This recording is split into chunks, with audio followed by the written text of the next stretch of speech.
intense outside the ER here at Emmanuel Hospital. The staff have set up a triage section to sort out the seriousness of the injuries caused by terrorists.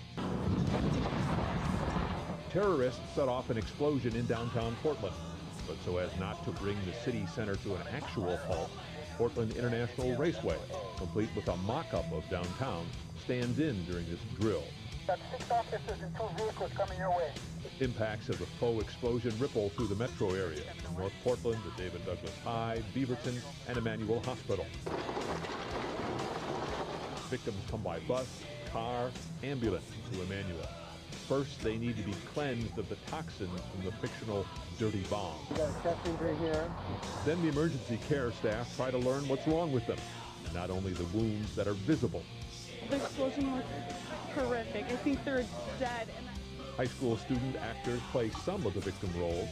Other volunteers from the community, also sporting garish wounds worthy of the best Halloween makeup artists, stand in too. People portraying the injured in the Portland event are working in conjunction with disaster drills in Phoenix, Arizona, and in Guam. Homeland Security Department spokeswomen call it the biggest such exercise ever. What counts for the folks volunteering and working here is how well they and their neighbors are. What a week. A military-led, DHS-led operation to respond to a crisis, an RDD bomb in Portland, Oregon. Tell us your part in bringing out information about not only Topoff 4, but 9/11 Truth.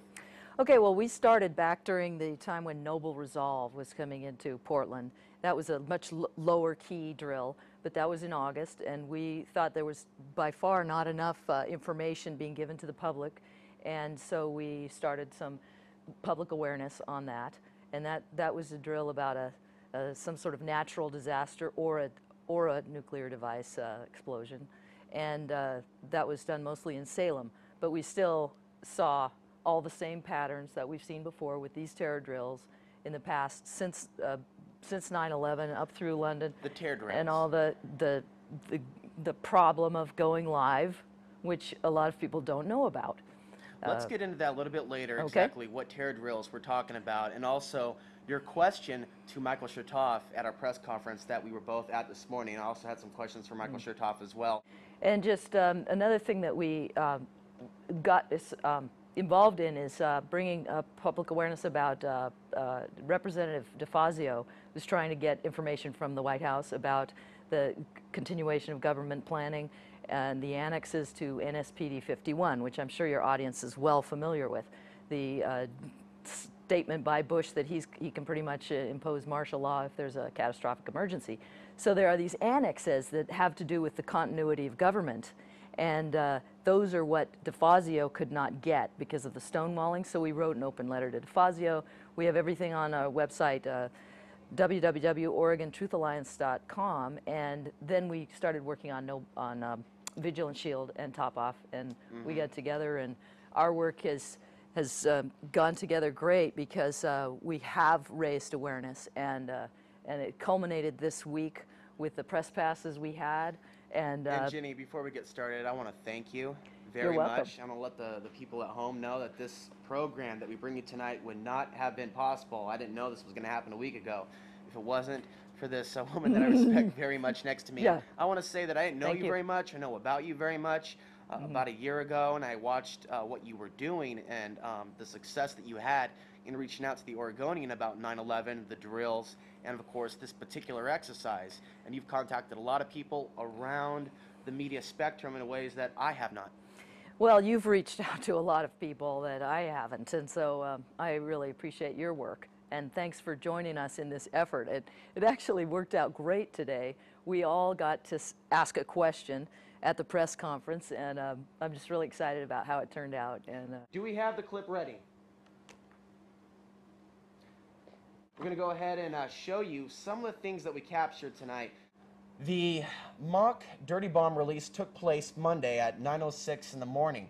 I got up after talking with Jack Blood of GCNlive.com, giving him some updates on the situation, only to arrive and see this.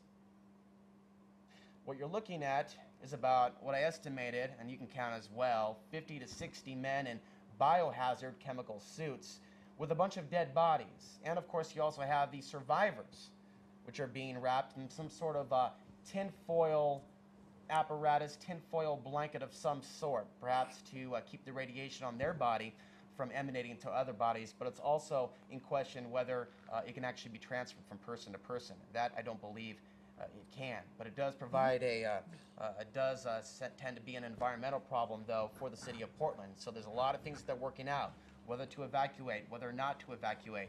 It's a very serious situation. Upon entering this particular facility where I was filming right next to CNN, I was searched as well as my car. Here's the press conference, which we're going to listen into. So far, everything seems to be going as we kind of anticipate.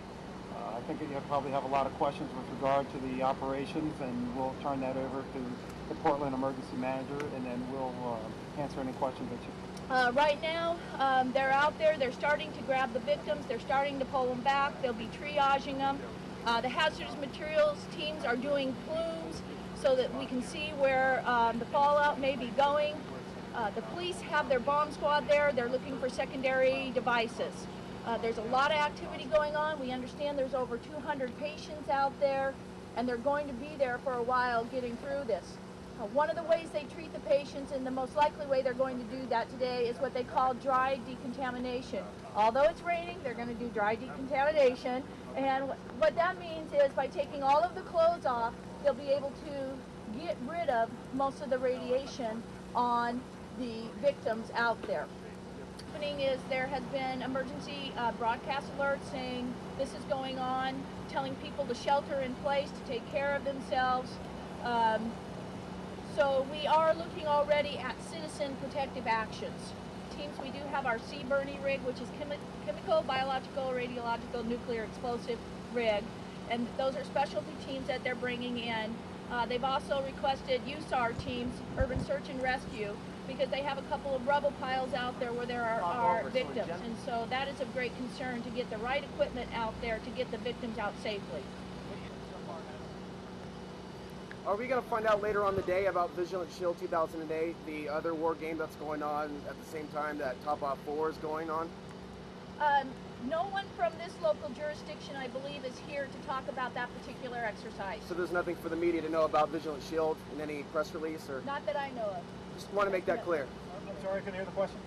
Vigilant Shield 2008, it's the war game exercise involving U.S. Northcom, GSCOM. That's DOD. We can put you in contact with the public information officer that's handling that operation.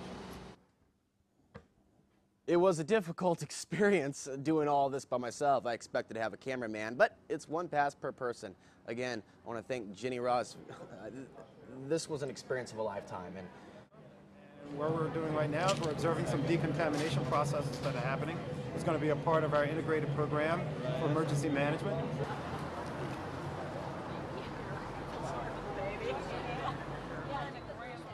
The victims. This girl that you see here, I see her at many protests, and this was interesting to watch this. This was at OHSU. This was also on Monday. We're still on Monday, which is day one. Excuse me, let me rephrase that. This was Tuesday, the first day of the live drill. Monday was just the initial setup day. So this was Tuesday at approximately noon at OHSU in Southwest Portland. OHSU is one of two trauma centers, trauma level 1 centers in the state of Oregon. Who did it? You think the government was involved? Oh yeah, it was a conspiracy theory thing, you know? Now at this point, it's 3:30 in the afternoon on Tuesday. This is the official mock press conference. What went right, what went wrong? You're going to see some interesting statements made by your mayor and your governor. My name is Aaron Walker. I'm the press secretary for FEMA from Washington, D.C., and I'll be moderating the press conference today.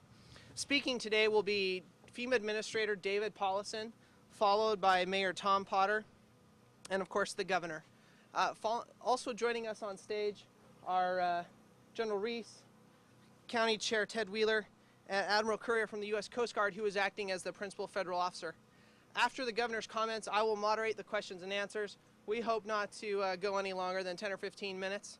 And let me just make this real clear. Folks, if the questions today, we anticipate that they will stay strictly to Topoff questions. If you have questions other than Topoff, we'll go ahead and direct you to the appropriate press secretary for that office. Thanks. And I wonder why he asked the press to keep it the Topoff 4. Well, good afternoon.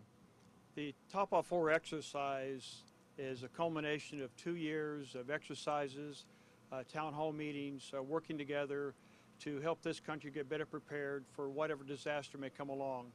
We have lots of opportunities to practice dealing with tornadoes, with earthquakes, with floods, with hurricanes, but we don't often, do we ever have an opportunity to talk about a radiological event. So that's why we did this exercise for this particular time.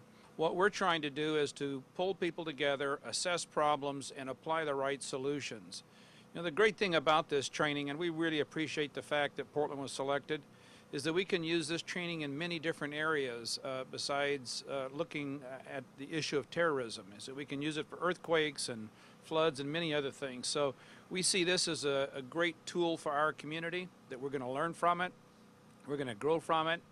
You've seen what's happening up here in Portland, but there's another event occurring down in Salem with the Anderson Readiness Center. That's where I've been all morning and until we came up here this afternoon. With me is the Adjutant General of the Oregon National Guard, General Reese, who is the person who is the head of Homeland Security for the state of Oregon and has the Office of Emergency Management under the National Guard. I activated the Oregon National Guard this morning. I told the adjutant to actually have all of the 8,000 Army and Air National Guard to report to their units today.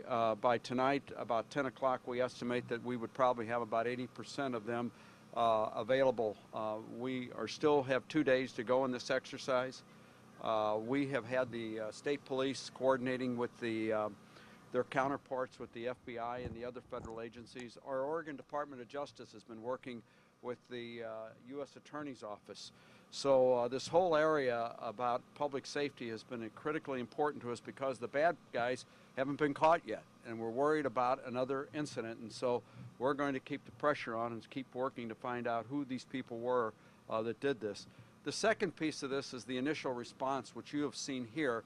But we've been coordinating, and Mayor Potter and Chair Wheeler and I have been on the phone talking about a number of different issues that we were concerned about, and we've been trying to resolve those issues collectively, and we've been able to do that. So the initial response, we sent up one of the National Guard units here this morning, which is a unit of 22 National Guard soldiers who are actually trained in the area of biological, chemical, and radiological disasters.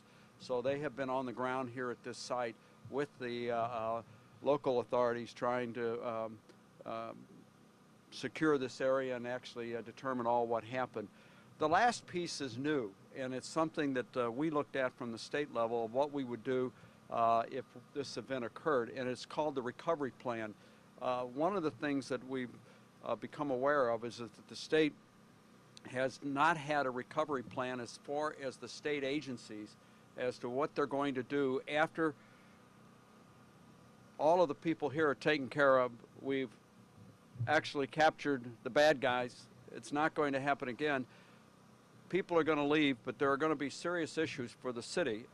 This has been a great education for me.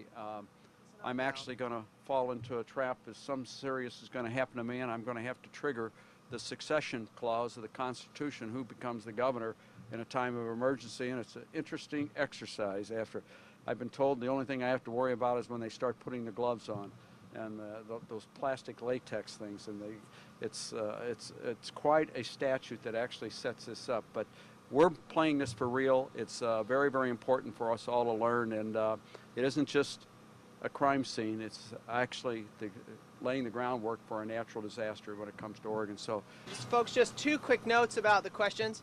One, if you could please just make sure you yell it as loud as you can. With the generators behind us, it's a little bit difficult to hear up here. And 2, again, just encourage you to keep your questions restricted to top-off questions. Otherwise, we'll have to direct you to the press secretaries of the various agencies.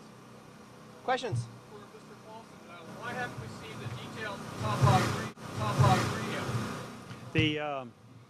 We have distributed those. A lot of those after-action things were distributed very quickly to